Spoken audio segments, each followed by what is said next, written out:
こんにちは、ハリケーンフットボールです。今回の教材は、リーズユナイテッドの田中碧に関する動画です。プレミアリーグ第2節のアーセナル戦を控え、ダニエル・ファルカ監督がプレスカンファレンスに臨んでいます。キャプテンのイーサン・アンパドゥが、少なくともインターナショナルウィークまでは離脱するということで、誰が守備的ミッドフィルダーの6番の位置を務めるのか、という質問にも答えながら、選手起用や補強、リーズの戦い方についても話しています。田中碧も含めて、その選手をどのように使おうとしているのか、というのも少し伺えるものだと思います。少し長かったので、途中の部分を切り取っていますが、実際にどのように話しているのか、チェックしてみましょう。How's Ethan Ampadu after the sort of tackle or the challenge with his ankle? So he seemed to roll his ankle. Yes, bad news with him. Sadly, the next games we have to play without him. So, MCL injury. He will definitely be out at least till the international break. I hope to have him back on the other side of the international break. So normally, he's pretty quick after injury back on the training pitch, and he's also a tough boy. But obviously, it's of course a blow for us that we will miss him also in the upcoming games, at least in the two upcoming Premier League games plus the cup game. It's of course not ideal for us. He has proven his worth. Not just in the last game, but also in the last game where he was really, I think, exceptional. And of course, it's not ideal. He's our captain, also not just from his performance, but also in the dressing room and from the whole appearance and his body language. Always a very, very important player. One of our most important, if not the most important player for that. Of course, not ideal that he's out after this tackle, but it's football. Yeah, sometimes there is an injury, and we have to find some other solutions. Yeah, I just read that the signing of Okafor has taken the Premier League spending to a new record. I think it's like 2.4 billion or something. And one of the sides that does spend a lot of money is Arsenal of that money. So the suggestion there is that they're not weak anywhere. So how difficult is it for your job to assess how they may be weak on Saturday? Well, what you mentioned is also not up to us that we are responsible for the highest for the highest spending. So we are ambitious. That's right, and I think we have done some good transfer business so far. But it's also not we are the biggest spender also in comparison to what perhaps some other clubs, also some newly promoted clubs have done in the last years. It's not extraordinary what we have done. So we try to do it in a reasonable and sensible way. Yes, but of course, nowadays the clubs, in order to be competitive, have to spend. Yes, and of course, Arsenal is one of the best clubs, not just in this country, but also in Europe. They have the highest ambitions, the highest demands, want to be there and to play for each and every title that is possible. It's one of the strongest opponents that you can meet, especially after such a first game day in a really good game against a really good Man United team, then a hard-fought win, and then if you then, with this confidence, travel back and have the first home game against a newly promoted side, then you normally play with optimism. We know it's a tough place to go, especially in their first home game, and when they can concentrate also on this game, and there's no perhaps Champions League game that is disturbing, perhaps, or distracting a little bit in midweek. Of course, you would wish to have this fixture on a different date, but yeah, sometimes you can't choose, and it's probably our biggest test so far. But we've also proven on the first game day, but also during preseason when we faced sides like AC Milan, like Man United or Villarreal, that we are competitive in at least in one game, perhaps not over the course of a long season, but in one game you always have a chance, and we try to be there with good performance again and try to win as many points as possible. But we know also with their signings and the quality they had before, it's a tough test, and we have to be at our very best to give ourselves a chance. Hi Daniel, Hi. Just carrying on from that, you say that Arsenal is going to be your toughest test so far. Obviously they're a very different side to Everton. How are you going to adapt? Are we going to see anything that's a little bit different? Don't want to speak too much in advance about it because I'm pretty sure that our next opponent also will follow a bit what I say in public, but again, we won't sell our DNA in this Premier League season. It's not like we just will try to park the bus and, just like I mentioned, put the ball in the stand. So I think if you just concentrate on trying to defend 90 or whatever, 95, 96 minutes, you have no chance to survive there. You have to make sure that you have as many periods as possible when you also control the ball, when you can recover also with possession and also let them shift and let them waste some energy against the ball. So we'll try to are there with as many periods as possible where we also control the game and control the ball. And I think it's also important to try to create chances, to scare them and to be dangerous ourselves and to play positive football and try to create chances and try to score goals. So for that, of course, there will be also periods in the game when we suffer and when we have to be well structured and really as a compact unit against the ball. Of course, I don't expect us to have as much as possession, like, for example, in the first half against Everton.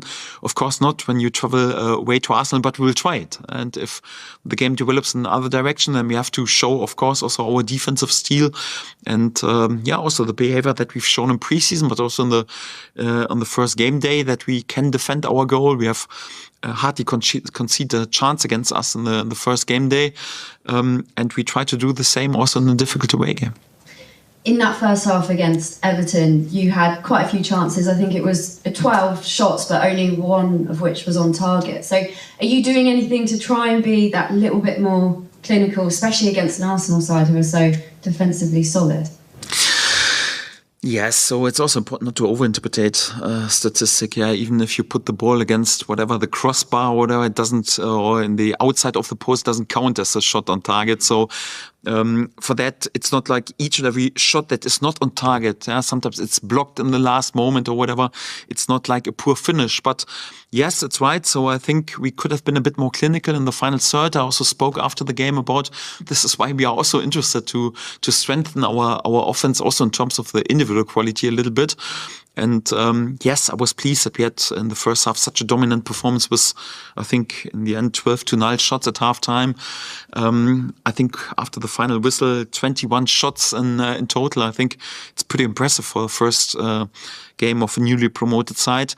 I'm not sure if we are there with the same amount of shots also in the away game at Arsenal, but why not? And we try to deliver the same. But of course, I expect also that perhaps we will have a few less chances. And for that, it's more important also like to be effective and clinical when it comes down and that we also finish always with a clear idea and with being convinced and a clear purpose. And it's definitely, especially my offensive player have to concentrate on, yes. Thank you. Hi, Daniel. When it comes to attacking options now, is there sort of like anything in particular position-wise you're looking at? I mean, in terms of wingers, there's obviously quite a lot of wingers now on paper. Would you think there's room for still one more winger? And following on from that, Jack Harrison obviously has been reintegrated now back into the group. What have you thought of him? Do you think he'll be an option now moving forward for the rest of the season? There's always more room for quality, so I'm never afraid of quality. We have different types right now. That's right. I think also wingers who can deliver lots of workload and are also good and also against the ball, pretty disciplined in this role. Sometimes also wingers with an X factor, some very quick runners who are good in 1-against-1. Perhaps a bit this number 10 type of winger who can perhaps also, like in the game when we chase a game, could interpret the number 10 role also slightly different to what we've done in preseason once we played with our Tanaka or Sean Longstaff. Perhaps this number 10 type of winger would be also a good solution for our squad.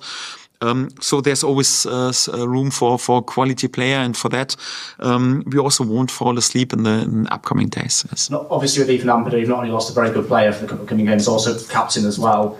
Has anything changed with that in terms of the leadership group? Obviously, there's a lot of new faces now this season, but are we still talking Pascal? And if so, how pleased were you with Pascal? Against Everton, because he was one of the best players, wasn't he? Yes, I think he was outstanding, top performance. Really like a colossus in the defense. So won many headers, but also Pascal very good on the ball, good in the build-up, important, also aggressive in defending forward, good leadership. He was in the last season outstanding player for us, and also has proven his worth. And of course, he's a big leader also in the dressing room. But it's nowadays not just up to one or two players. You need a core group who lead, and each and every player has to show responsibility. But of course, we have got a good group of leaders, and some of them are sometimes also not always playing or even always in the squad. I think also about our other defensive options, also like Jacabiol or Sebastian Bonneau, who are top characters, although they were not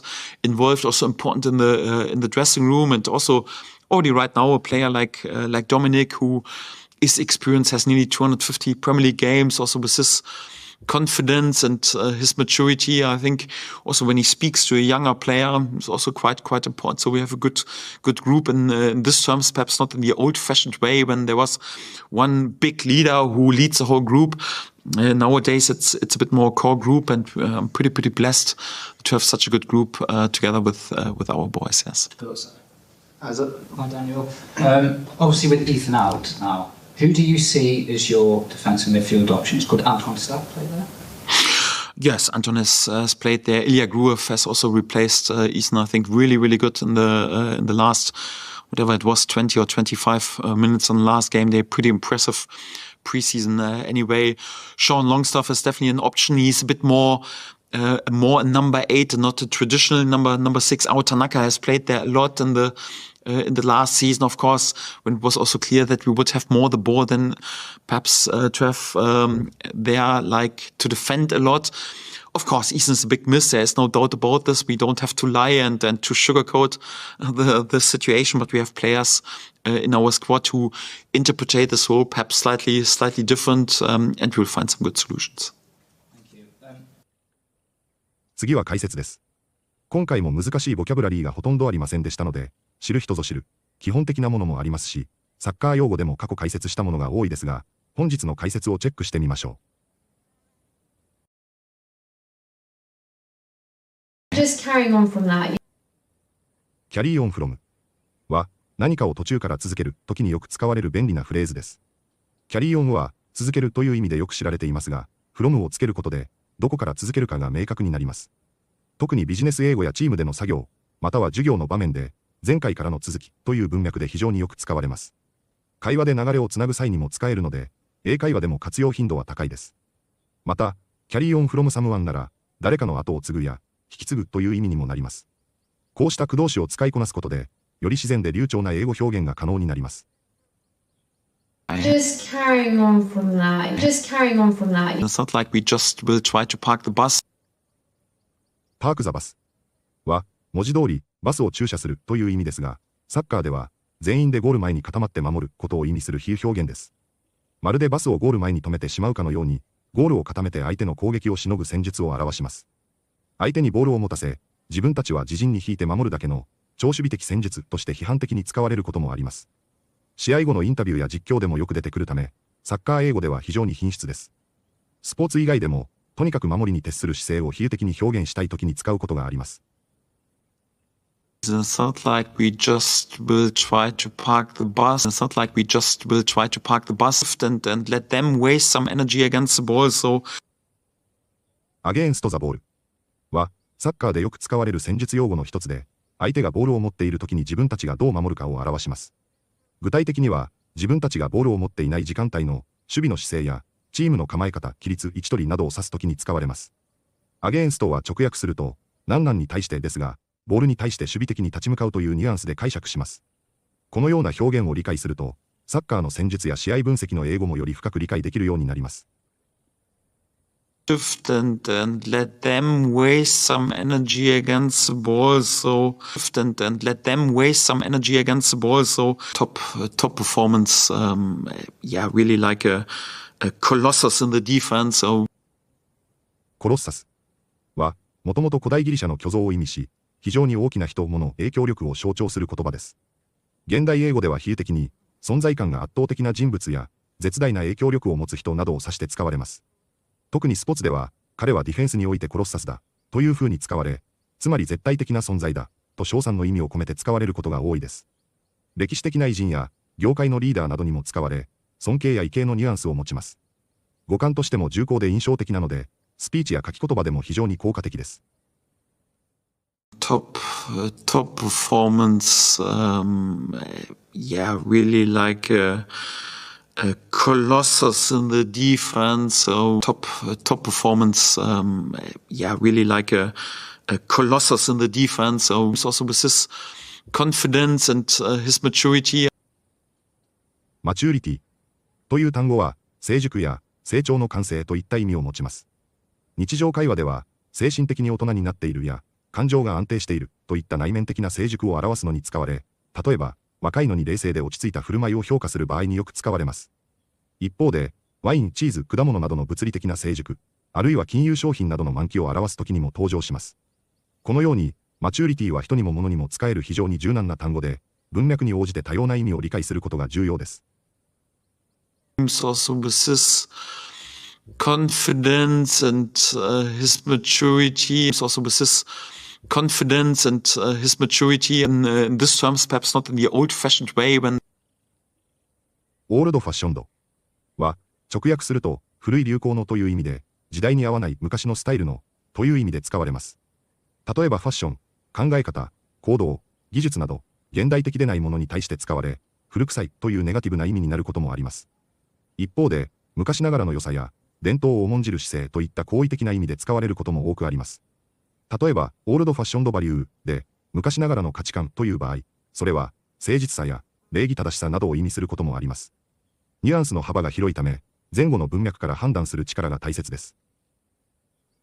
in this terms perhaps not in the old-fashioned way when in this terms perhaps not in the old-fashioned way when we don't have to lie and to sugarcoat the situation but シュガルコートはもともと砂糖でコーティングするという意味ですが、実際の会話やニュースでは厳しい事実や悪いニュースを柔らかく伝えるという比喩的な使い方がほとんどです。